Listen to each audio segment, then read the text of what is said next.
Welcome back. In this video, I'm going to discuss my experiences counseling community college students. I'm lucky to have a friend of mine here, Joe Bunton, who is an author and writes about the value of spending quality time in nature to help manage stress. Thanks so much for being here, Joe. Thanks for having me, Tom. Heck yeah. Nice seeing you again, and we've talked about the issues that are facing youth today, specifically in your experience at the community college level. What are the main issues that you're seeing these days? When I see students in my office and they have some kind of stress going on in their lives, a lot of times it's about their grades. So if I look at their transcript and I see some good grades, and then I see some not so good grades, I ask, well, what's going on? Oh, I had a hard time in that class, or right now I'm in a math class and I'm really struggling. And I'll ask, well, why do you think you're struggling? And they'll say, I get test anxiety. And so I'll ask, well, why do you think you get test anxiety? And a lot of times they don't know, and I ask a little deeper. I say, well, what would happen if you didn't do well on the test? And they say, well, then I wouldn't pass the class. And I'd say, I use this technique, why would that be bad? And so you're stopping them for a moment to get them to what? Get them to focus on the root of the anxiety. Nice. That's what I'm trying to investigate. So if I ask, well, why would that be bad? They'd say, why? I don't want to fail the class. I said, why would that be bad? And they say, well, if I fail the class, then I might not get my degree. And then I say, well, then why would that be bad? So you're bringing them here, then deeper. Yes. Okay. Yes. And they might, each person might answer that question differently. Well, if I don't get my degree, then I won't get a job. And if I don't get a job, then I might be homeless. Yeah. Or for someone else, if I don't get a good job, then I'm going to dread going to work. What do you see as maybe the top three things that the ultimate root is, or is there? A lot of times it goes to this fear of the job, being in poverty or being poor. Wow. Or this dread, like I don't want to have to dread going to work because that reminds me of something else I dreaded back in my life. Yeah. And my life was horrible then. You know how you and I talk about our experience when we were college students. Yeah. Do you remember having that kind of dread? I did. I was working in the grocery business at the time, and I dreaded going to work. I dreaded going to work, and that's what forced me to want to go to school, to get a job that I enjoyed and to go into a field that I really liked, because I never wanted to dread going to work again. Got it. And so I love counseling and teaching in the community college, and been doing it for 30 years, and I've loved every year of it. So one of the major issues, test taking. Yes. So test anxiety, sometimes people have math anxiety. And that can go to places, I never know where it's going to go. So if I say, what's so hard about math for you? And they might say, well, it just reminds me of like solving for X and the unknown. I said, what does the unknown remind you of? Something bad that happened to me. Or if I ask the question, give me a one-word feeling word of struggling with math, how do you feel? And they'll say, powerless. And I'll say, what does feeling powerless remind you of? And they might say even some kind of sexual molestation they experienced earlier in life. And they can get triggered by that feeling of doing math. Okay, so we have to then use the tapping technique, EFT, which I'll demonstrate how to do in the next video, to clear each one of these things that comes up so that the anxiety leaves. Okay, so you talked about math being a key trigger. Is that different than failing at English or literature exams? No, but math is the one subject that students struggle in the most. Nothing's even a close second. The second one would probably be English, but of all the subjects out there, math is number one. Okay, you've been a career counselor for 25, 30 years. What do you think is behind that? I think a lot of times, first of all, the students don't get the foundation of math, so they might have been passed up to 10th grade and 11th grade, skipping and not really learning the math. Or sometimes they had a math instructor that embarrassed them in front of the class and they've never been able to do math again. They've had this negative association with math.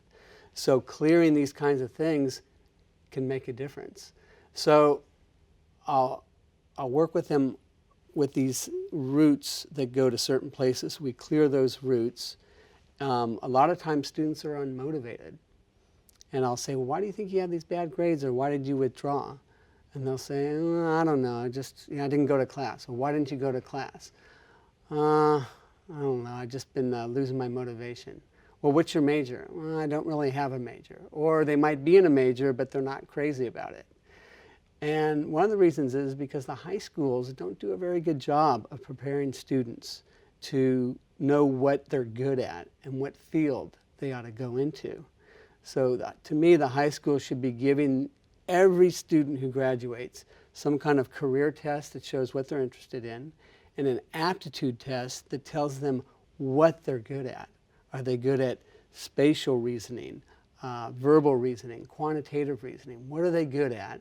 And then to use both what you're good at and what you're interested in and go into a field that you like. Okay, so you're saying going back into high school, so coming into the community college, from high school into community college, right? And you're seeing them coming unprepared. You could change the curriculum in the high schools. What would you do? I would put in more life skills classes.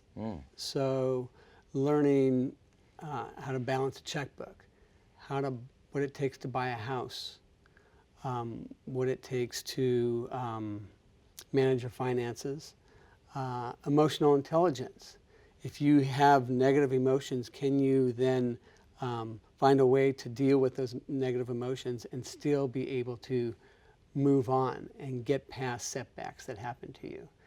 Learning those kinds of skills in addition to your math and your English and your sciences, but learning those life skills they should be coming out with. And so a lot of times we teach that in the college, but a lot of students don't go to college, so they never get that. And the ones that do don't necessarily take classes like that in college. So this stress management class that I'm teaching now gives them some of those skills. Tell us a little bit about this class. So the class, Managing Stress and Well-Being, is really to help students cope with the stresses of their life, because the reasons why students, I find, don't succeed is because they self-sabotage themselves. And so when I ask them, well, why didn't you go to class? Or why didn't you turn in that paper? Or why did you not study for that test? A lot of times they'll say, I don't know, I just didn't. And then when I look a little bit deeper, like I was counseling this one student, and she said, I asked her, I said, you've passed all your classes, you're ready to go to Cal State San Marcos except for this Intro to Psych class. And you've taken other psych classes and passed it. Why can't you pass this Intro to Psych class? She goes, I don't know. I said, well, let me ask you a question. What's the benefit of you staying here at Palomar, not transferring?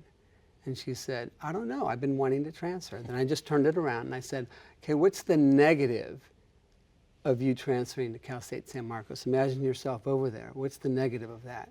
She goes, oh, well, I wouldn't be able to keep an eye on my boyfriend. Yeah, I remember. I said, oh, why do you need to keep an eye on your boyfriend? She said, because he cheated on me. And so that goes to life skills that you're talking about, as opposed to just focusing on the specific courses and the specific... Yeah, life skills and self-awareness. So that you can catch yourself in these emotions, in these beliefs, these subconscious beliefs that can kind of trip us up in life. What are you finding are, the theme of some of the tougher issues? I find that when students, are struggling with something like depression, panic attacks, something like that, they have trauma. Okay, so just for the audience can understand this a little bit better, depression and panic attacks, percentage-wise, community college students, 25 years experience. What are we looking at? Is there an upward trend? Out of every 5 people, Five, wow. 1 or 2 people will have some kind of depression going on. That's 20 to 25%. Wow. Yeah. And that's not even counting anxiety and all the anxiety that's out there. A lot of people have anxiety disorders. They have phobias, or they have social anxiety, which is more prevalent today, especially in Generation Z, because a lot of social media is creating that. Some people are bullied on social media. Some people don't get as many likes as they would like to get or follows, and so they feel bad about themselves because it feels like everyone else is having a good time out there, but not as much as they are. So in terms of the theme of the tougher issues, let's talk about social media. You have a life skills and stress management course that you do. Correct. How have you incorporated social media into that, and how do you see that playing out with your students? Mm-hmm. I am really a big believer of not giving power to what other people think of you, because everyone's worried about approval and what other people are thinking of them. And my whole focus is getting you to appreciate who you are with all the gifts that you have. Feel good about that. Identify what those gifts are, those talents that you have, and feel good about who you are, because if you're a mango and someone's a plum and someone's a peach and someone's a banana, and you want to be like banana because banana's successful, they're good looking, they have all these good things going on, and you're trying to be like banana, you'll always be second banana. And you should be working on being the very best fruit that you are. That's making me hungry, Tom. And appreciating all that you have and waiting for those people to gravitate toward you. Focus on loving and valuing yourself. Okay, but let's go deeper into that. You're teaching the life skills program and stress management. Now you've got social media. Have you thought about incorporating that into your program? And if so, how? Well, there is a bit of social media in the class. Students are doing discussion boards, so they're writing about what they look at an assignment, and then they write about their thoughts and feelings about the assignment, and then other people can see what they wrote. But again, I go to this not giving too much power to other people's approval and focus more on you. Got it. But social media, the research is showing that for half the people that use it, that are moderate to heavy users, they have more stress and depression in their life than people who don't use it or who are light users of it. Who's more susceptible to some of these stresses and depressions and anxieties? Are there special groups that you need to pay more attention to? There are. I would say that, first of all, people in low socioeconomic status, people living in poverty have more stress, more trauma in their life. Some people living in the inner city, maybe they experience more racism. Foster youth, people that didn't have parents, that are living with foster parents, they have more stress in their life. I have a question about that. Because what would come to my mind is that if you're dealing with community college students, right, the people that are coming to you, you're saying, are fitting into this kind of categories, right? Do you think that has anything to do with the upper economic strata having their own personal psychologists and psychiatrists that they see? They have their own set of stresses. Different. People higher socioeconomic can have still the same issues of not feeling valued by mom and dad. Mom and dad want them to be maybe a performance machine or achievement machine and get that degree, and they feel all this pressure because maybe they're being told to major in science or law, and that's not who they are. They want to major in business, or they want to major in music or something. Did that ever happen to you? Do you remember? Do you remember Yeah, that? I Because I have remember. I have stories about that with my own situation. I mean, everyone's trying to sort out what mom and dad want versus what I want. Right. Yeah. No, I remember wanting to go into business and make money, but it just wasn't in. I could see myself doing it, but I really loved this idea of going into counseling and teaching. And So let's freeze frame for this second. So you're saying that this idea about business wasn't your interest, and then counseling. and yet I got my bachelor's degree in that. And did that come from parental influence or? My dad was really successful in business, and I kind of wanted to right. be successful like he Got was, it. and that's what it looked like to me. So how did you process that? So it wasn't until after I got my business degree and I said, what am I going to do with my life? I still didn't know. And I really had to do some soul searching. So it's the soul searching that I try and get students to do in my class, to get them to find out what their gifts are, what's in their heart, how can they best use their talents to go into the field of work and thrive and enjoy their life. Maybe, was that some of those walks down on the beach? That could be, yes. Many walks we've had. But let me answer going back to the other question, single parents have a lot of stress. And so we have a program here, the CARE program, and they have a lot of stress in their life. Veterans have a lot of stresses in their life. I see a lot of veterans. We have more veterans at Palomar College than all the 114 community colleges in the state. Because Wow. Camp Pendleton's over here. Oh, that's right. You're close to there. I remember working with one veteran, and he said, I just can't focus. I'm trying to do my work, and I can't focus. And I said, well, why do you think you can't focus? Well, when I was back in Iraq, I saw these two children, and they were 9 and 10, and they were dead on the ground. And I had a 9 and a 10-year-old. And I just had this idea that was going to happen to me.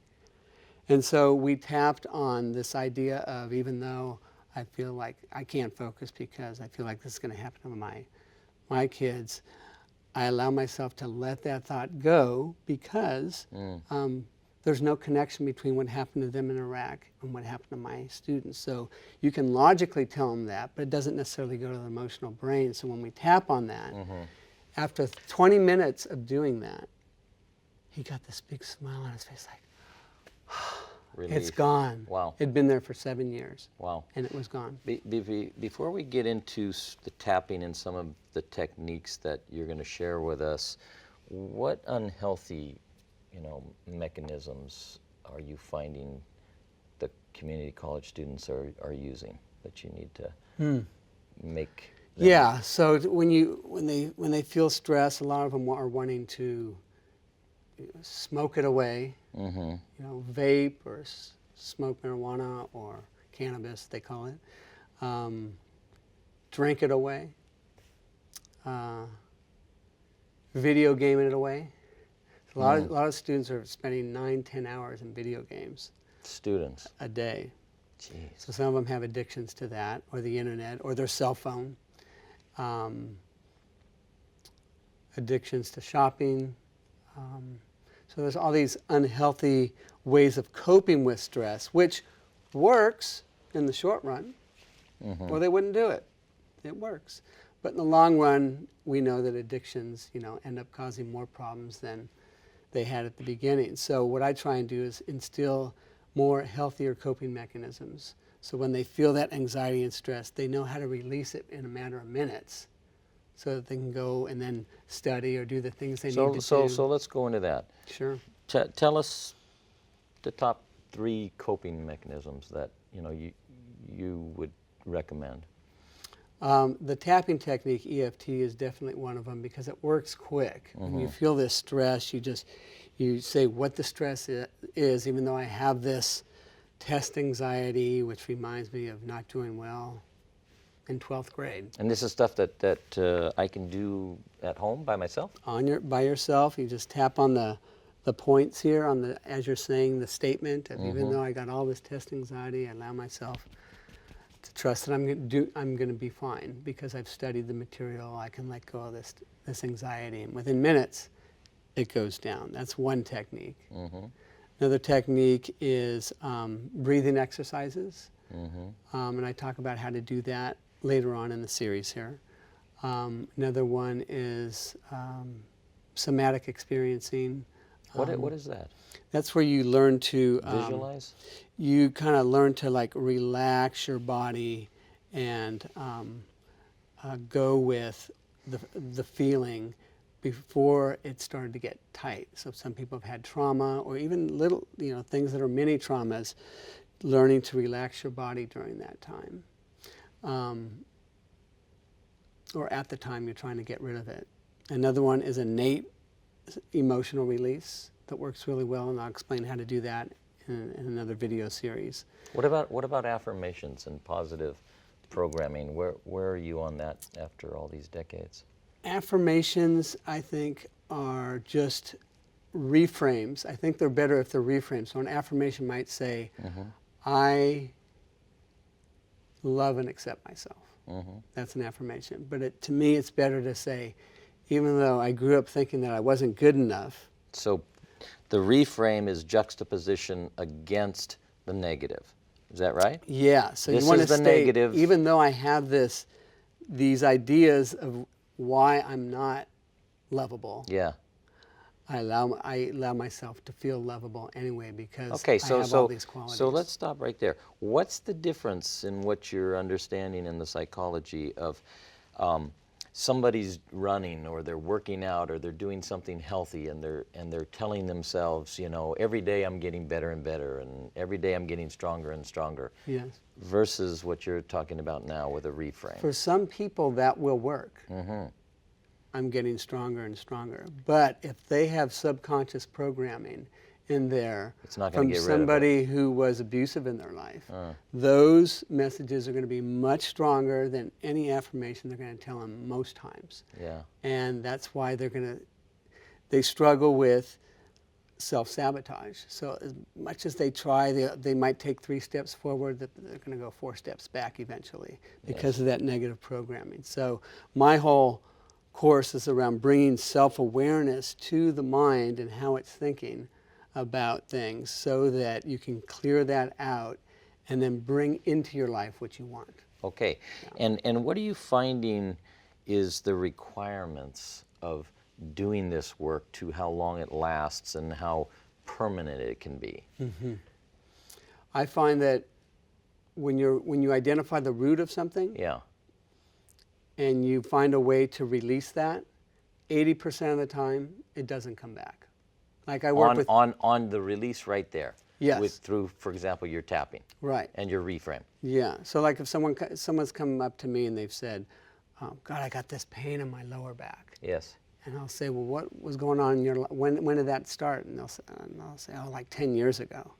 I said, oh, what was happening in your life 10 years ago?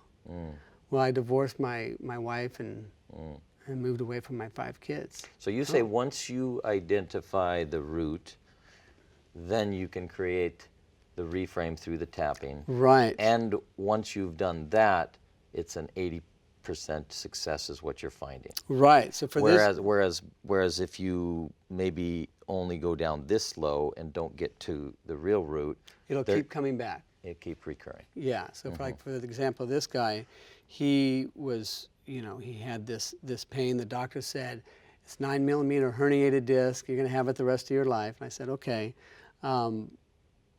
So what's the one-word feeling word that you felt? And he said, I felt guilt. Guilt. Interesting. Yeah, he felt guilt for leaving his wife and 5 kids. I said, well, have you tried to improve your relationship with your kids since? Oh, yeah, I'm doing that. No, I didn't do that back then as well. I said, okay, so tap right here and just say, even though I have this guilt in my lower back that I chose to have instead of emotional guilt, I chose physical pain of guilt. I choose to let that go because I'm a good person. The marriage wasn't right for me, and I'm now healing those relationships. And I allow myself to be pain-free starting now. So we tapped on that for about 10 minutes, and the pain was gone. And he saw me 4 months later. The pain was still gone. We were working on another issue. So I find that about 80% of the time, these issues don't come back. And if they do come back, you just tap it down again. Or maybe you didn't address something else about the problem that wasn't addressed at the beginning. Can you tell our audience just some of your other successes so that they might have an awareness? Oh, they might say, oh, well, that's nothing compared to my problem. Right. Well, a lot of students get panic attacks. Panic attacks. And well, some of the vets do here on campus. When we had yeah. a lot of building being done, bang, bang, bang, that reminded them of shots being fired in Afghanistan or Iraq. Or I counseled one student, he had the panic attack, and if you've ever had one, I've had one, they're awful. You feel like you're going to die. And he's breathing heavily. And I said, okay, when did it start? It started in class, he said. I said, well, did anything trigger it? He said he couldn't identify a trigger. I said, well, give me a one-word feeling word of what you felt right before it happened. And he said, I felt confined. And I said, why did you feel confined? He said, well, these two women were sitting a little bit closer to me than usual. Wow. And then I asked him the magic question. Yeah. What does feeling confined remind you of? And he said, being in a Humvee and being shot at in Iraq. Now that's amazing, and that's processing. How can somebody develop those questions? I mean, is this a lifetime of doing this that is developed your program? So I'm teaching this in the class, how to ask yourself these key questions so that you don't need me. I mean, if you've had trauma, I recommend people go to a therapist and get that healed. But go to a therapist that's not just talk therapy, because talk therapy doesn't heal trauma. Go to a therapist that has a technique like EFT or EMDR that has a record of healing trauma, and get that done. But have you studied that statistically to see? I mean, in terms of people's success with talk therapy versus these two Yeah, and I go techniques? over the research in that in the next video series. Awesome. And they're all, a lot of them are double-blinded studies, they're randomized studies. There's been meta-analysis, which is the most reliable research out there. And so when I worked with this vet, we just tapped on, even though I have this panic feeling and I feel confined, I choose to let that go because I'm safe here in San Diego. I'm not in a Humvee. I'm safe here in San Diego. It's all over with now, and I allow myself to completely relax. It's over now. And we tapped on those points. Within 3 minutes, panic was done. It's amazing. So when people have panic attacks, sometimes, most of the time, I think they've had trauma, and so you have to find out the root of that trauma and work from there. Got it. Yeah, I love the processing. Reminds me of narrative therapy. In terms of what you've laid out for us here with depression and anxiety and getting rid of those things that interfere with their studies and their goals. Right. What are you finding, in terms of failure at achieving goals? What kind of, top things can our students be paying attention to in that regard? I really, the community college puts a lot of resources into, how do we improve retention rates and dropout rates? Yeah. And they'll try and make it community college more cost effective. Yeah. Give more resources, which are all good. But to me, what I've seen over the last 3 decades is students sabotage their success. And it's getting the students to be aware of why they're sabotaging their success. So you've talked about sabotage a lot now in this.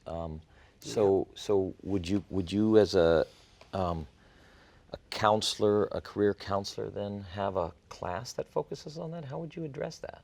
Yeah, in this class we address that in managing stress and well-being, Counseling 148, and also in the Counseling 120. Is that a mandatory class? Is that just an elective? How is that done? It's a class that meets the general education requirements to transfer to all the Cal State universities, and it also meets in electives for the UC as well. Okay, and you've talked about your techniques, and you said in the next presentation you're going to go into those in more detail. You and I have talked about energy medicine and energy psychology. Could you differentiate that for us here? Oh, that's a good question.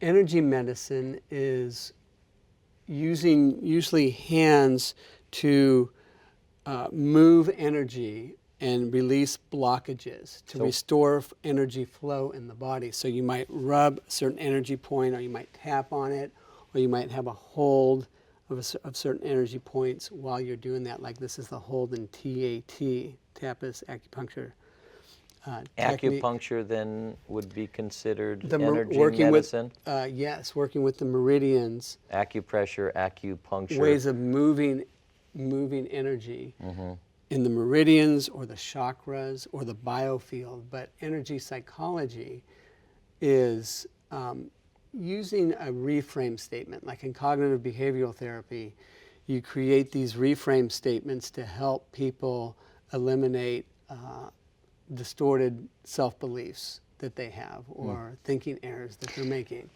But energy psychology is, we're tapping, but we're saying the statement, even though I have this problem, I allow myself to let it go. So it's using psychology with energy medicine. So it's got that two-punch to it. It almost seems that should be at the top of our curriculum. Huh? I wish it was. Get ourselves centered and balanced is what it sounds like you're saying. Get ourselves to understand our body and our emotions and our feelings. We perform better. Yeah. So that's why I teach these techniques. When students are taking a test, a lot of times their mind will go blank because they have this anxiety, like if I don't do well, all this is going to happen, and it short circuits the prefrontal cortex, and they can't think as well. But when they're relaxed, they perform better. Just like a baseball player, when they're relaxed, they hit the ball better. A golfer hits the ball better. So anything performance related, when we have a little bit of tension, that's fine, but there's a relaxed alertness, we perform better. Awesome.